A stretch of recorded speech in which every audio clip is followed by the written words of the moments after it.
My channel. तो आज हम लेकर आए अपनी एक और नई वीडियो जिसमें हम डिस्कस करने वाले हैं क्लास 9 की बायोलॉजी का फर्स्ट चैप्टर जिसका नाम है cell, the fundamental unit of life.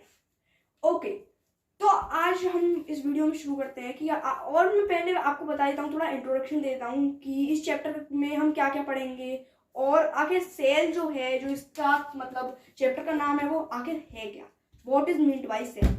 So first जो सेल है वो एक हर चीज, मतलब जितनी भी चीजें हैं उसकी जो सबसे छोटी यूनिट है, ठीक है। मान लीजिए ये कोई चीज है, मान लीजिए ये एक ह्यूमन बॉडी है। तो ह्यूमन बॉडी जो है, बहुत छोटे छोटे पार्टिकल्स जो होंगे ना ह्यूमन बॉडी के अंदर, वो जो सबसे छोटे पार्टिकल्स, उनको हम क्या कहते हैं, सेल कहते हैं, ठीक है। तो यानी हमारी बॉडी के अंदर या फिर जो भी लिविंग ऑर्गेनिज्म है उनकी बॉडी के अंदर जो सबसे छोटा, the smallest particle, the basic particle जो होता है, वो क्या होता है, वो होता है हमारा सेल। तो इस चैप्टर में हम सेल के ही बारे में पढ़ेंगे, ठीक है। तो हम अब शुरू करते हैं सेल। तो देखिए ये आप जो है, आप देख पा रहे होंगे इसका फोटो, ये एक सेल की पिक्चर है, ठीक है। तो जो आप सोच रहे होंगे ये कैसा सेल है, ये क्या सेल जो है ऐसा ही होता है? जी नहीं, सेल जो होता है ना उसकी कोई भी फिक्स्ड शेप नहीं होती और कोई भी फिक्स्ड साइज नहीं होता, ठीक है। वो किसी भी शेप का हो सकता है, स्क्वायर, रेक्टेंगल, और मतलब किधर से भी, ये वो अगर वो ऐसे भी हो सकता है, वो ऐसा भी हो सकता है, यानी कुछ भी हो सकता है। हमको नहीं पता कि सेल कैसा है, लेकिन हमने सिर्फ एक कैसे बना दिया है, एक ऐसी फिगर बना दी है जो कि ज्यादा मतलब सुलझी हुई जो फिगर होती है, ठीक है। तो ये एग्जांपल के लिए सिर्फ एक फिगर है, ठीक है।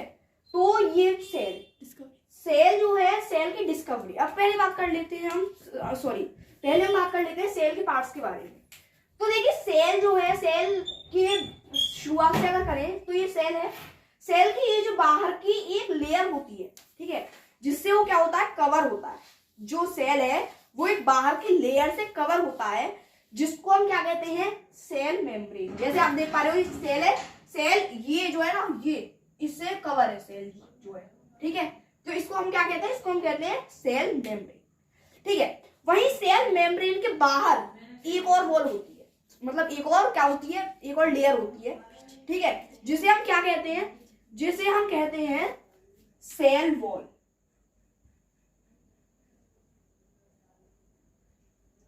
जिसे हम क्या कहते हैं, जिसे हम कहते हैं सेल वॉल। यानी सेल की जो थोड़ी सेल के बाहर वाली लेयर कौन सी है, सेल मेम्ब्रेन, और सेल मेम्ब्रेन की बाहर वाली लेयर कौन सी है, सेल वॉल। ओके, उसके बाद सेल के अंदर जो है एक यू कैन से एक सर्कल टाइप, या फिर उसकी एक तुम कह सकते हो, जैसे ह्यूमन में हार्ट जो है वो सब काम करता है, ज्यादातर मोस्ट काम हार्ट करता है, ऐसे इसमें मोस्टली काम क्या करता है, हमारे न्यूक्लियस करता है, ठीक है। इसका हार्ट आप इसको कह सकते हो, ठीक है। तो ये है हमारा क्या, ये न्यूक्लियस, यानी एक जो है सेंट्रल पार्ट होता है सेल का, उसको हम क्या कहते हैं, न्यूक्लियस, ठीक है। अब जैसे सेल की मेम्ब्रेन थी, जैसे सेल की क्या थी, लेयर थी, जैसे सेल की प्रोटेक्टिव लेयर थी जो उसको प्रोटेक्ट कर रही थी, जो उसकी लेयर थी, उसी की तरह न्यूक्लियस जो है उसकी भी क्या है, एक लेयर है, उसको हम क्या कहते हैं, न्यूक्लियर मेम्ब्रेन। उसको हम कहते हैं सेल मेम्ब्रेन, सेल की जो लेयर है सेल मेम्ब्रेन, न्यूक्लियस की जो लेयर है वो है nuclear membrane. Perfect. Then nuclear membrane, जो न्यूक्लियर मेम्ब्रेन है ना, वो सेल मेम्ब्रेन की तरह एकदम पूरी नहीं होती, उसमें थोड़े बीच बीच में थोड़ी जगह खाली होती है। जैसे ये आप देख पा रहे हो, थोड़ी जगह खाली है। तो ये छोटी जगह जो खाली होती है ना, इस थोड़ी जगह को हम क्या कहते हैं, इस थोड़ी जगह को हम कहते हैं न्यूक्लियोपोर। परफेक्ट। इसे हम क्या कहते हैं, इसे हम कहते हैं न्यूक्लियोपोर। इसके बाद जो है आप देख पा रहे हो कि ये सेल है, इसके अंदर न्यूक्लियस है, और न्यूक्लियस के अंदर एक और छोटा सा सर्कल है। ये सर्कल क्या है, सेल के अंदर न्यूक्लियस के अंदर एक और चीज है जो कि थोड़ी छोटी है न्यूक्लियस से, उसको नाम दिया जाता है न्यूक्लियोलस। क्या होता है ये, न्यूक्लियोलस। अब जो सेल है उसके अंदर एक लिक्विड मौजूद होता है, एक लिक्विड प्रेजेंट होता है, जो ये जो है ना बाहर का, ये जेली टाइप होता है, ये लिक्विड, ये जो है ये जो मैंने ये कर रखा है, ये जेली टाइप जो होता है इसे हम कहते हैं साइटोप्लाज्म। इसे हम क्या कहते हैं, इसे हम कहते हैं साइटोप्लाज्म। ठीक है, जो लिक्विड है सेल का उसे हम कहते हैं साइटोप्लाज्म। ठीक है, उसके बाद वही हम बात कर लेते हैं।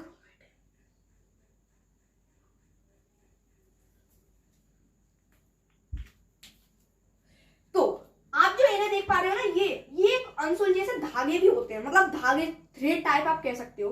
किसके अंदर होते हैं, सेल के न्यूक्लियस के अंदर ये धागे जो होते हैं, इन धागों को क्या कहा जाता है, ये होते हैं क्रोमेटिन। और ये जो क्रोमेटिन है ना, ये ही हमारे पेरेंट्स जो होते हैं जब हमको बर्थ देते हैं तो उनके कुछ फीचर्स हमारे अंदर आते हैं। तो यही कारण है जिनकी वजह से जो वो आते हैं। ठीक है, मतलब ये कारण नहीं है, वो तो जीन की वजह से आते हैं, लेकिन जीन इसी से निकलता है। ठीक है, जो क्रोमोसोम होता है, धीरे धीरे जो क्रोमोसोम है जब ये सुलझ जाता है, पहले जो है ये ऐसे ऐसे होता है अनसुलझे। ठीक है, इसके बाद जब ये बहुत ये जो है ये क्या हो जाते हैं, अनसुलझे से धागे हैं, ये क्या है, क्रोमेटिन। जब ये सुलझ जाते हैं, यानी कि जब ये ऐसे ऐसे हो जाते हैं थोड़े, तो ये क्या हो जाते हैं, इनको हम कहते हैं क्रोमेटिड। ये क्या आते हैं हमारे क्रोमेटिन। जब ये सुलझ गए, ये क्या हो गए हमारे क्रोमेटिड। और जब ये सिंगल सिंगल डिवाइड हो जाते हैं, यानी एक फिर एक फिर एक फिर एक, जब सिंगल सिंगल डिवाइड हो जाते हैं तो ये क्या हो जाता है, एक क्रोमोसोम। और जब ये एक के ऊपर एक ऐसी फिगर ले लेते हैं इस तरीके की, ये क्या कहलाते हैं हमारे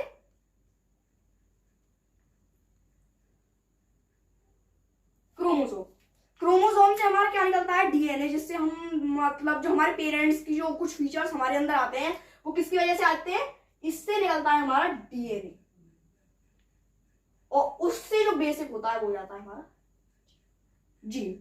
ठीक है, तो आपने इतना सब कुछ समझ लिया कि पहले आपने समझा न्यूक्लियर सेल मेम्ब्रेन के बारे में, उसके बाद सेल वॉल जाना, न्यूक्लियस जाना, न्यूक्लियर मेम्ब्रेन जाना, न्यूक्लियोपोर जाना, न्यूक्लियोलस जाना, साइटोप्लाज्म जाना, साइटोप्लाज्म के अंदर जो क्रोमेटिन सॉरी न्यूक्लियस के अंदर जो क्रोमेटिन होता है वो जाना, क्रोमेटिन, क्रोमोसोम, डीएनए और जीन। ठीक है, तो मैंने आपको जो है ये थोड़ी फिगर्स के थ्रू आपको मैंने सेल के बारे में थोड़ी इंफॉर्मेशन दे दी है। इसके बाद अब हम बात कर लेते हैं सेल की डिस्कवरी के बारे में। किसको खोजा, मतलब सेल को कैसे खोजा गया। Discovery of cell, discovery of cell. तो किसने करी डिस्कवरी सेल की, ठीक है, कैसे डिस्कवर हुआ सेल, वो अब हम देखते हैं। डिस्कवरी ऑफ सेल, तो सेल की डिस्कवरी जो हुई ना वो की गई किसके द्वारा, एक साइंटिस्ट थे, उनका नाम था रॉबर्ट।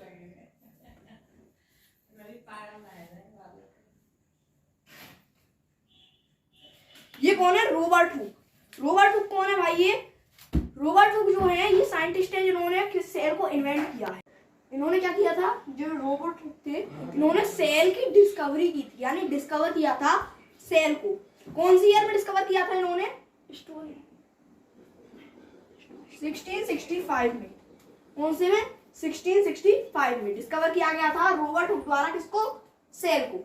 अब ये जो रॉबर्ट हुक थे ना, इन्होंने क्या स्टोरी थी, किस तरीके से इन्वेंट किया, किस तरीके से डिस्कवर किया सेल को, उसके बारे में हम जानते हैं।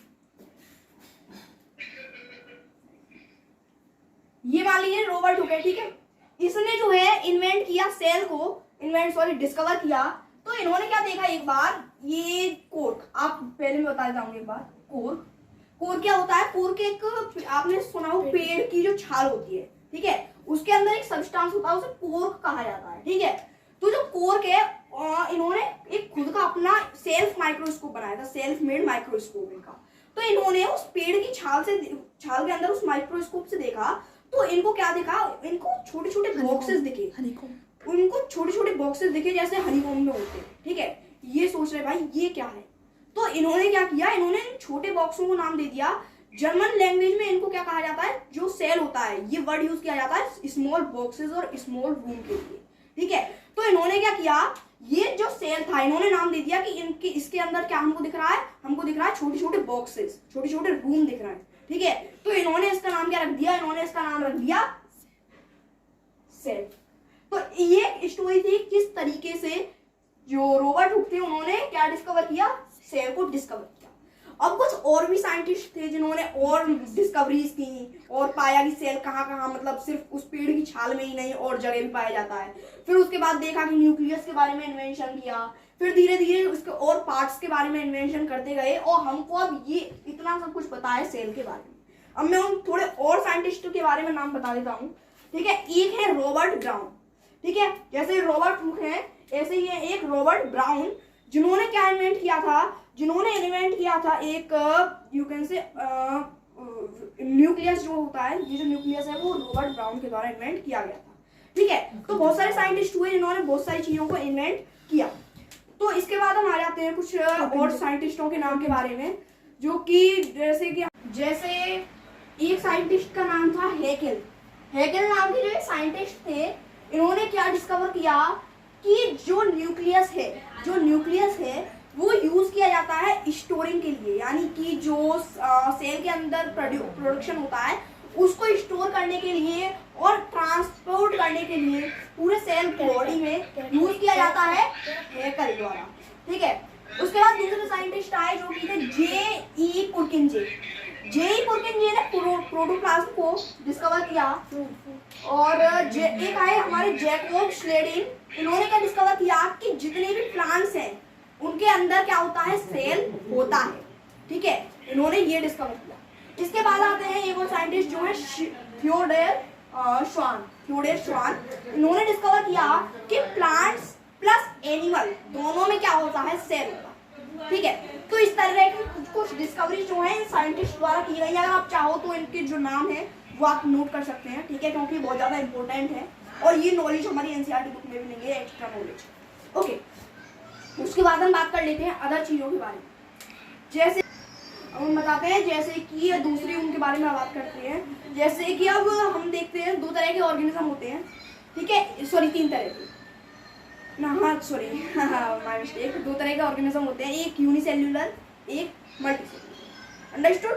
अब आपको नाम से कुछ समझ में आ रहा है, यूनिसेल्यूलर मल्टीसेल्यूलर, बता देता हूँ मैं आपको एक बार।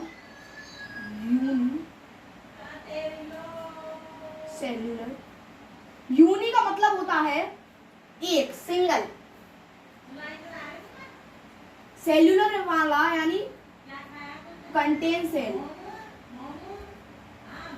यानी वो ऑर्गेनिज्म जिसके पास कितने सेल होते हैं, सिर्फ एक सेल होता है, यानी वो ऑर्गेनिज्म जिसके पास एक सेल, जिसके पास जो एक सेल को कंटेन करता है उसको हम क्या कहते हैं, यूनिसेल्यूलर ऑर्गेनिज्म। दूसरा जो होते हैं दूसरी तरह के ऑर्गेनिज्म वो होते हैं मल्टी सेल्यूलर, सॉरी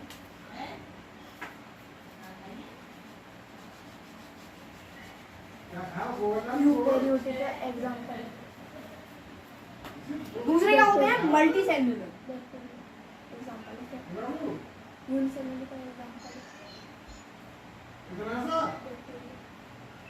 ठीक है। मल्टी सेल्यूलर, मल्टी का मतलब मोर देन वन, यानी और सेल्यूलर मतलब यही सेल कंटेन, ठीक है, यानी वो ऑर्गेनिज्म जिनके पास एक से ज्यादा सेल होते हैं। यूनिसेल्यूलर का एग्जांपल अगर मैं बताऊं तो बैक्टीरिया है, ठीक है, और मल्टी सेल्यूलर तो हम हैं, प्लांट्स हैं, सब चीज मल्टी सेल्यूलर है क्योंकि हमारे पास बहुत सारे सेल्स हैं, ठीक है। जैसा रॉबर्ट हुक ने भी हमारे अंदर बहुत सारे छोटे छोटे बॉक्सेस देखे थे, वो हमारे सेल, ठीक है। अब हम बात कर लेते हैं दो तरह के सेल्स होते हैं, वो कौन से होते हैं, eukaryotic and prokaryotic, okay. Eukaryotic and prokaryotic cell कौन कौन से होते हैं भाई, अभी आपको कुछ याद तो आ रहा होगा क्योंकि आपने नाम तो सुने हैं भाई, है ना, अब नाम तो सुने, यूकैरियोटिक एंड प्रोकैरियोटिक।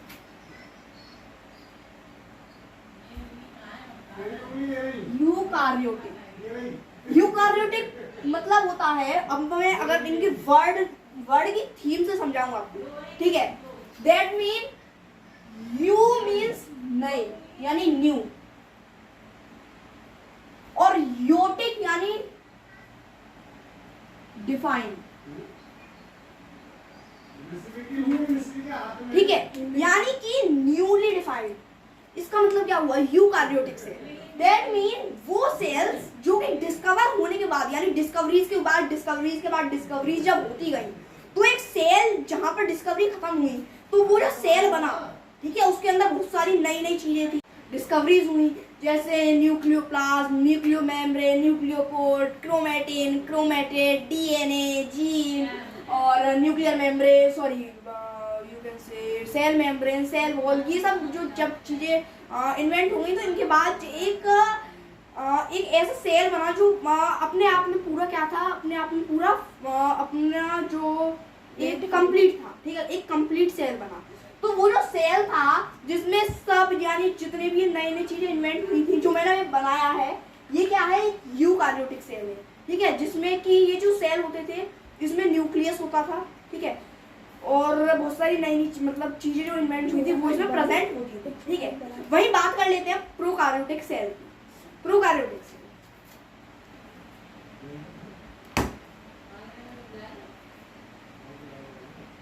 तो आप कह सकते हैं पुराना यहाँ पर, और कार्योटिक वही डिफाइंड, यानी ये पहले डिफाइन किए गए थे जो साइंटिस्ट उस टाइम पर, जिस टाइम पर क्या नहीं था, जिस टाइम पर ज्यादा डिस्कवरीज नहीं हुई थी, जिस टाइम पर ज्यादा डिस्कवरी नहीं हुई थी, और सेल था वो एक अपने आप में कंप्लीट सेल है, ठीक है। तो अब मैं थोड़ी डिफरेंस बता देता हूँ कि इसमें और इसमें डिफरेंसेस क्या, कहाँ मतलब क्या क्या चीजें इसमें होती हैं, क्या क्या चीजें इसमें नहीं होती।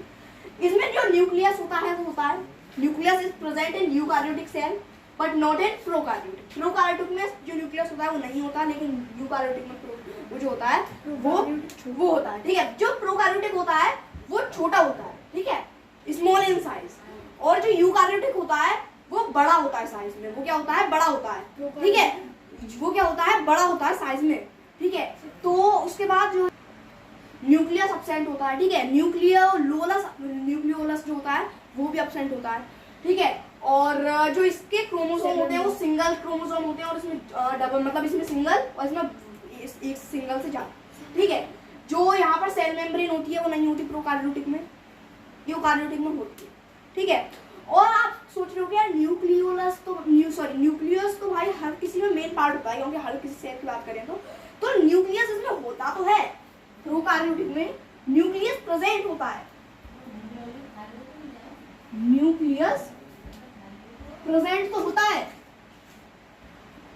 लेकिन जैसे यहाँ पर न्यूक्लियर को बाउंड करने के लिए, यानी कि ये जब देखो अगर कोई मान लीजिए खेत है, ठीक है, अगर उसके बाहर अगर हम बाउंड्री नहीं लगाएंगे तो ये जो है दूसरे खेत से भी मिक्स हो जाएगा, ठीक है। तो ये जो खेत है ये दूसरे खेत से भी मिक्स हो जाएगा, हमको पता नहीं चलेगा कौन सा खेत किसका है। तो इसी तरीके से यहाँ पे था, जो ये न्यूक्लियस है ना, यूकार्योटिक सेल में मेम्ब्रेन थी, लेकिन प्रोकार्योटिक सेल में न्यूक्लियस की क्या नहीं थी, मेम्ब्रेन नहीं थी। तो इस वजह से वो जो है डिफाइन नहीं हो पाता था, क्योंकि ये जो है सेल के अंदर ही मिक्स हो जाया करता था, ठीक है। तो इस वजह से यहाँ पे न्यूक्लियस था, लेकिन एक इंसेंस में नहीं भी, ठीक है। समझ गए बात, मैंने एक एग्जांपल से समझा। इसके बाद हम आगे बढ़ते हैं किसकी तरफ, सेल मेम्ब्रेन। अब एक बार थोड़ी आपको जानकारी देता हूँ सेल मेम्ब्रेन के बारे में।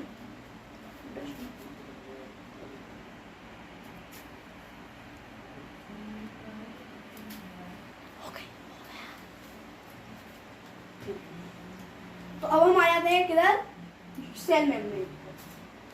तो मैं इसके लिए एक आपके लिए एक फ्लो चार्ट आप कह सकते हैं, जिससे आप इस चीज को रिमाइंड कर सकते हैं हर बार।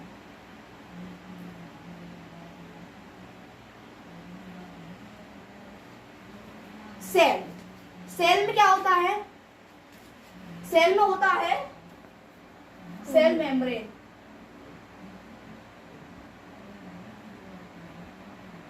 सेल मेम्ब्रेन जो होता है ना, इसे हम क्या कह सकते हैं, और दूसरा नाम होता है इसका प्लाज्मा मेम्ब्रेन। क्या होता है इसका दूसरा नाम, प्लाज्मा मेम्ब्रेन, ठीक है। इसके अलावा इसका एक और नाम होता है, वो होता है प्लाज्मा लेमा। ये इसके तीन नाम होते हैं, ठीक है।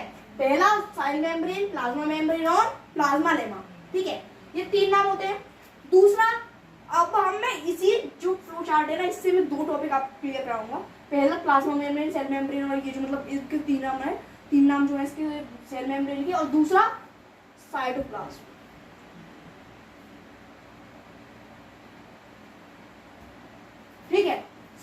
सेल मेम्ब्रेन के हमने ये 3 नाम देख लिए। साइटोप्लाज्म के 2 पार्ट होते हैं, साइटोसोल और दूसरा होता है सेल ऑर्गेनेल।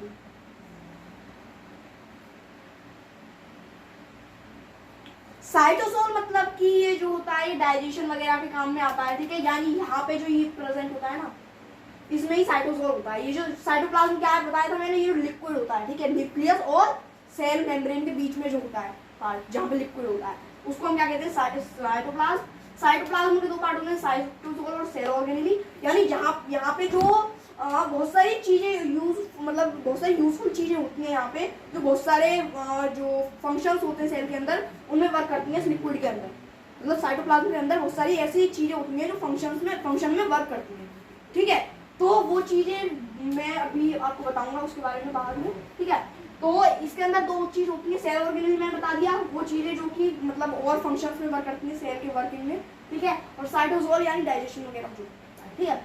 सो इसके बाद अब हम बात कर लेते हैं कि ये जो सेल मेम्ब्रेन होती है, इसका हम एक और नाम रख देते हैं। वो नाम साइंटिफिकली थोड़ा इसकी जैसी इसका यू कैन से फंक्शन है उस हिसाब से रखा गया। नाम क्या है, वो है सेलेक्टिवली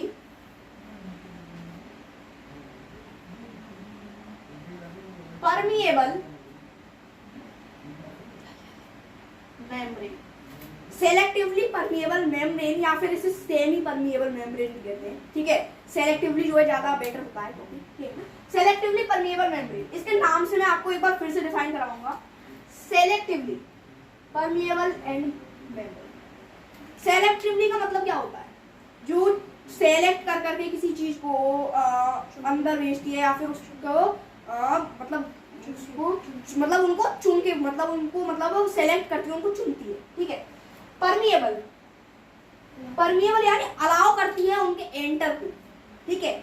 और मेम्ब्रेन यानी लेयर, यानी वो लेयर जो चीजों को यानी जो मटेरियल्स हैं बाहर से, उनको क्या करती है, अलाउ करती है अंदर जाने के लिए।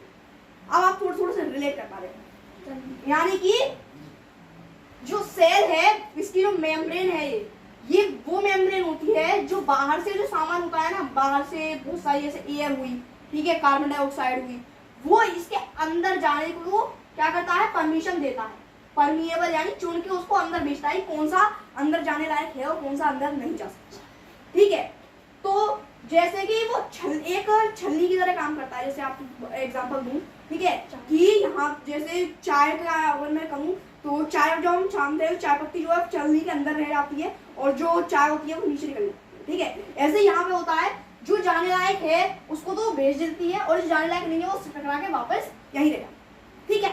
तो यहाँ पर अब हम पढ़ने वाले हैं एक चीज के बारे में जो इससे रिलेटेड है, सेलेक्टिवली परमिएबल मेम्ब्रेन। आपको समझ में आ गया what is mean by selectively permeable membrane, यानी वो मेम्ब्रेन जो सेल के बाहर के ऑब्जेक्ट्स को कहाँ भेजती है, अंदर, किस तरीके से सेलेक्ट करती है, यानी जो उस लायक है, जो अंदर लायक जाने लायक है, जो हेल्प करेंगे उसकी किसमें, जो उसकी हेल्प करेंगे फंक्शंस में, सेल के फंक्शंस में, उनको क्या करती है, अंदर भेज।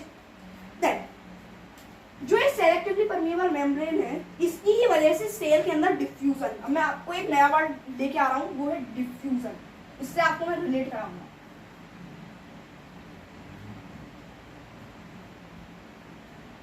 डिफ्यूजन मतलब कोई भी चीज है, मान लीजिए अगर आप यू कैन से, एक मैं एग्जांपल से समझाऊंगा इसको भी। आपने एक बाउल लिया, इसमें जो जो ग्राम होता है यानी जो चना होता है उसको रखा और इसमें पानी करके रात भर के लिए छोड़ दिया। देन अब आप जब इसको सुबह देखोगे,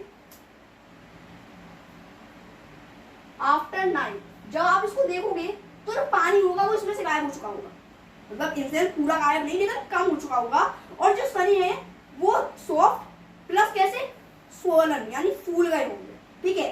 तो वो कैसे हुआ, व्हाट्स द रीजन, तो वो ही है डिफ्यूजन। यानी कि यहाँ जो बाहर पानी था, देखो चनों के अंदर बिल्कुल पानी नहीं था, चने सूखे हुए होते हैं, ठीक है, चनों के अंदर बिल्कुल पानी नहीं था,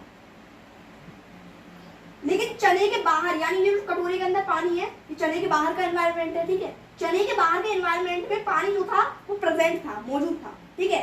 तो वहां पे क्या हुआ, इसके अंदर बिल्कुल पानी नहीं था। ये जो पानी था ना, जो एक्स्ट्रा अमाउंट में था बाउल में, उसने सोचा भाई इसको प्यास लगी होगी, इसको भी दे देता हूँ थोड़ा सा, ठीक है। तो इसने क्या किया, जो अपना पानी था ना वो इसके अंदर, इसके अंदर, इसके अंदर, इसके अंदर, इसके अंदर, सबके अंदर भेज दिया, अपने सबके अंदर भेज दिया। तो ये इसके डेफिनेशन बन जाती है। यहाँ पर ज्यादा पानी था तो इसने उस जगह भेज दिया जहाँ पे पानी नहीं था, ठीक है। तो इसको कहते हैं डिफ्यूजन। डिफ्यूजन की मैं डेफिनेशन, अगर प्रॉपर डेफिनेशन बताऊं तो the process of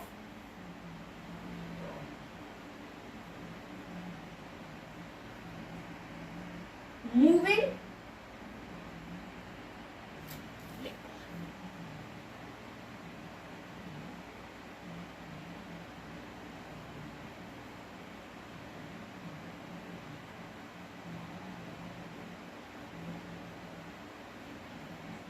So, the process of moving particles from higher to lower concentration is called diffusion.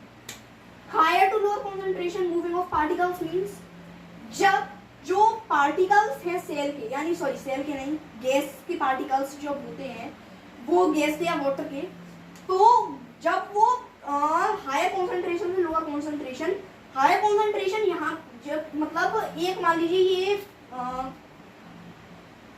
एक जगह, इसके इधर तो पानी जो है, मतलब इसके इधर जो हवा है ना वो तो ज्यादा है और इधर जो हवा है वो कम है, ठीक है। तो ये हुआ हायर कॉन्सेंट्रेशन, ये हुआ लोअर कॉन्सेंट्रेशन, ठीक है। तो क्या होता है, जब जहाँ पे ज्यादा पानी होता है ना, जहाँ पे ज्यादा पानी है, जब ज्यादा गैस होती है, तो वो उस जगह मूव करना शुरू कर देती है जिस जगह जो पानी है वो कम होता है या फिर जो गैस है वो कम अमाउंट में होती है। जैसे यहाँ पर जो बाहर था एनवायरमेंट में, यानी जो कटोरी के अंदर जो था, चनों के बाहर पानी ज्यादा था इसलिए, और जो चनों के अंदर था वो पानी कम था, तो उसमें हायर कॉन्सेंट्रेशन क्या था वाटर का और लोअर कॉन्सेंट्रेशन क्या था स्प्राउट्स का, सॉरी ग्राम का।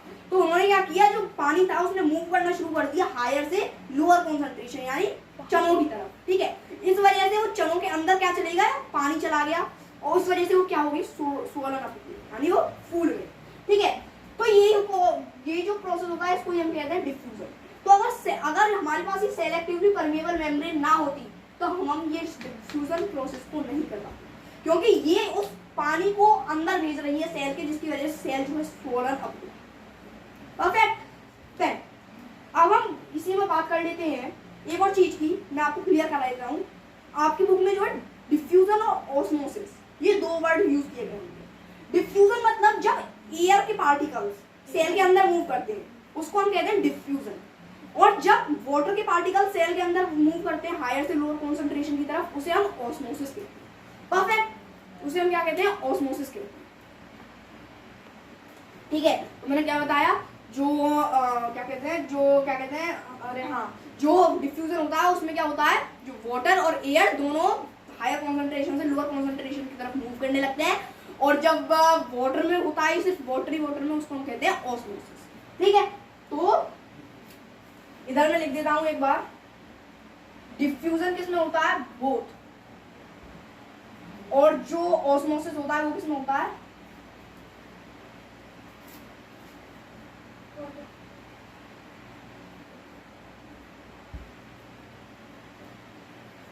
डिफ्यूजन वाटर और एयर दोनों से होता है, यानी जब एयर और वाटर दोनों कोई भी हो, मतलब हायर कॉन्सेंट्रेशन से लोअर कॉन्सेंट्रेशन की तरफ मूव करने लगता है, उसे हम डिफ्यूजन कहते हैं। और लेकिन सिर्फ जब वाटर मूव करता है तो इसे हम डिफ्यूजन नहीं कहेंगे, इसको हम कहेंगे ऑस्मोसिस। Okay perfect. अब ऑस्मोसिस भी दो तरीके के होते हैं, इधर बता देता हूँ। ऑस्मोसिस भी दो तरीके के होते हैं, एक होता है एंड ऑस्मोसिस, दूसरा होता है x osmosis. And osmosis and x osmosis. And और एक्स से आप कुछ समझ पा रहे हो, एंड प्लस एक्स, एंड मतलब जो अंदर, ठीक है, यानी जब वाटर जो होता है वो अंदर फ्लो करना शुरू कर देता है सेल के अंदर, यानी ये जैसे हमने एग्जांपल दिया था ये वाला, तो ये सेल यानी जो चना था इसके अंदर फ्लो करना शुरू हो गया, तो इसे हम क्या कहेंगे, एंड ऑस्मोसिस। क्या कहेंगे इसे हम, एंड ऑस्मोसिस। लेकिन अगर आपने वही देखा हो तो हाँ एक एग्जांपल लेता हूं मैं। इसका तो एग्जांपल क्या था, वो चने वाला, चने वाला, ठीक है, वो इसके अंदर चला जाता है पानी, इसके अंदर, और ये क्या हो जाते हैं, सोल हो जाते हैं। वही एक्सोस्मोसिस में, जैसे मैं एग्जांपल ले लेता हूं उसमें कुकम्बर, सॉरी सैलेड,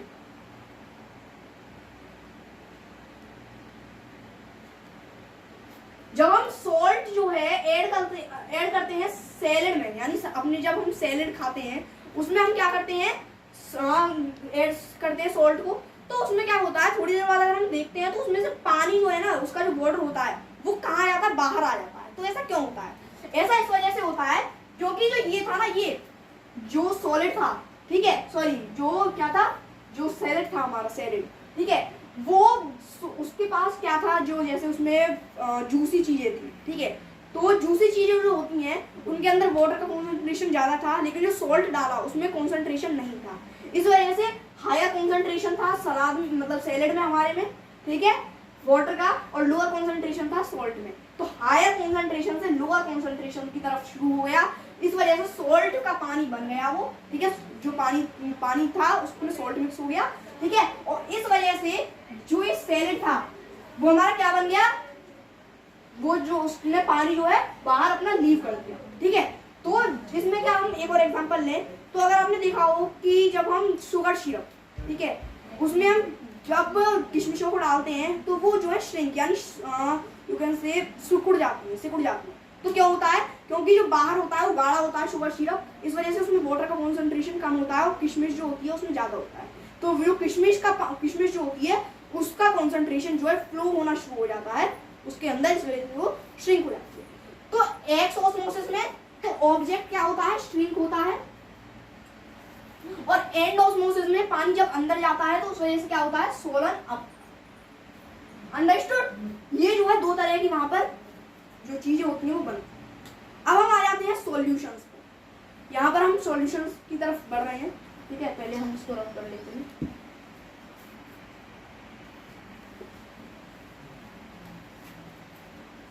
ठीक है, तो अब हम आ जाते हैं सॉल्यूशंस की तरफ।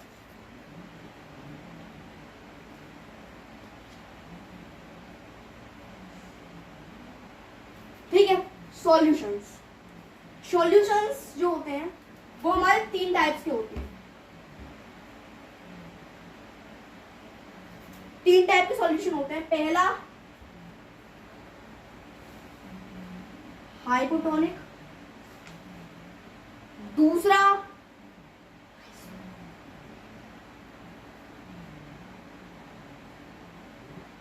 तीसरा हाइपरटोनिक।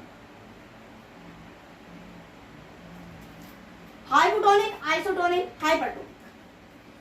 आखिर हाइपोटोनिक क्या होता है, पहले हम उसके बारे में जान लेते हैं। हाइपोटोनिक मतलब जहां पर यू कैन से, जहां पर जो वाटर का लेवल होता है, ठीक है, यानी मैं एक बार इसको भी एग्जांपल से आपको बताऊंगा। ये आपके पास क्या था, ये मैं फिर से इस ग्राम वाला एग्जांपल ले रहा हूँ, चने वाला। तो आपके पास ये चने है, ठीक है, इसमें आपने पानी किया, आप देखोगे तो ये क्या हो जाएगा, ये थोड़ी देर बाद चने, मतलब एक रात बाद या एक दिन बाद क्या हो जाएगा, ये फूल जाएगा। तो ऐसे सॉल्यूशंस जहां पर जो सेल है, यानी उसके अंदर जो सेल है उसके बाहर का जो एनवायरनमेंट है उसमें वाटर लेवल जो है ज्यादा हो, ठीक है, जहां पे वाटर लेवल जो है सेल के बाहर ज्यादा हो, उन सॉल्यूशंस को हम क्या कहते हैं, हाइपोटोनिक सॉल्यूशंस, ठीक है। दूसरा है आइसोटोनिक, यानी कि मान लीजिए ये एक बंद कमरा है, ठीक है, यहाँ क्या है, इधर एयर जो है ज्यादा है थोड़ा, इधर एयर कम, तो एयर मूव होना शुरू हुआ और इधर जो है पूरा हो गया, ठीक है, और इधर जो है वो अपने आप में भी पूरा हो गया। तो ये जो है इधर भी इक्वल अमाउंट में एयर है और इधर भी, तो इसमें ये मतलब ऐसा सॉल्यूशन जहां पर जो दोनों है, यानी जो सेल है और उसका एनवायरनमेंट है, दोनों में सेम अमाउंट ऑफ वाटर होना चाहिए, ठीक है, उसको आइसोटोनिक कहते हैं। हाइपरटोनिक मतलब जब एक सॉल्यूशन है उसके अंदर जो वाटर लेवल है वो कम है सेल के वाटर लेवल, यानी जो सेल है ना उसके अंदर वाटर ज्यादा है, किससे, उसके एनवायरनमेंट से, उसके एनवायरनमेंट से किसका वाटर ज्यादा है, सेल का, यानी चने का वाटर जो है जो ज्यादा है किससे, बाहर, मतलब उसके बाहर पानी नहीं है, थोड़ी देर बाद अगर आपने नमक डाल दिया उसमें तो आप देखो पानी निकल गया उसमें, ठीक है। तो जो सॉल्ट था उसमें पानी नहीं था, तो इस वजह से वहां पे क्या हुआ, इस वजह से वहां पे एक्सोस्मोसिस हुआ। दैट मीन यहाँ पे कुल मिला की बात ये थी कि हाइपोटोनिक जहाँ इन्वायरमेंट में ज्यादा पानी होता है और सेल में कम होता है उसको हाइपोटोनिक सॉल्यूशन, आइसोटोनिक जहाँ दोनों में बराबर होता है, सेल में भी उसके एनवायरनमेंट में भी, हाइपरटोनिक जहाँ पे हाइपर एनवायरनमेंट में जो है कम पानी होता है और जो सेल होता है उसमें ज्यादा पानी होता है। अब हम बात कर लेते हैं कॉन्सेंट्रेटेड और डाइल्यूट सॉल्यूशन की।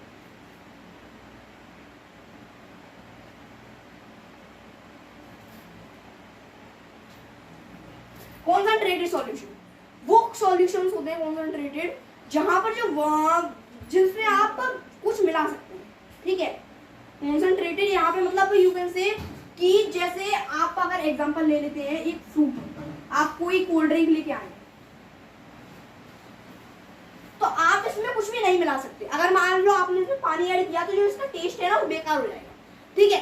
तो इस वजह से ये कॉन्सेंट्रेटेड है, यानी अब इसमें हम कुछ भी और ऐड नहीं कर सकते क्योंकि अपने आप में पूरा है, अपने आप में कॉन्सेंट्रेटेड है, ठीक है। लेकिन वही एक होती है डाइल्यूट, जिनको हमें मतलब जिसमें हमको कुछ मिलाना पड़ता है, जैसे आपने ली रूह अफ़ज़ा, आपने रोज वाटर लिया, ठीक है। रोज वाटर में आप जो है जब वाटर मिलाओगे, मिल्क मिलाओगे, उसके बाद वो कंप्लीट होगा, ठीक है। तो उसको हम क्या कहते हैं, डाइल्यूट, यानी कि कोल्ड ड्रिंक जो थी वो अपने आप में पूरी थी, अपने आप में कंप्लीट थी, तो हमने उसमें कुछ भी नहीं मिलाया। डाइल्यूट अपने आप में पूरा नहीं था, उसमें हमको कुछ ऐड करना था, इसलिए हमने उसमें वाटर और मिल्क मिलाया। अंडरस्टूड, ये बात क्लियर है? तो ठीक है, तो इतना ही है आज के लिए, इतना ही। अब मिलते हैं अपने इस चैप्टर के अगले पार्ट पे। अगर आपको अगला पार्ट जल्दी चाहिए तो कमेंट सेक्शन में जरूर बताइएगा। So please like, subscribe and share our videos. Thank you very much.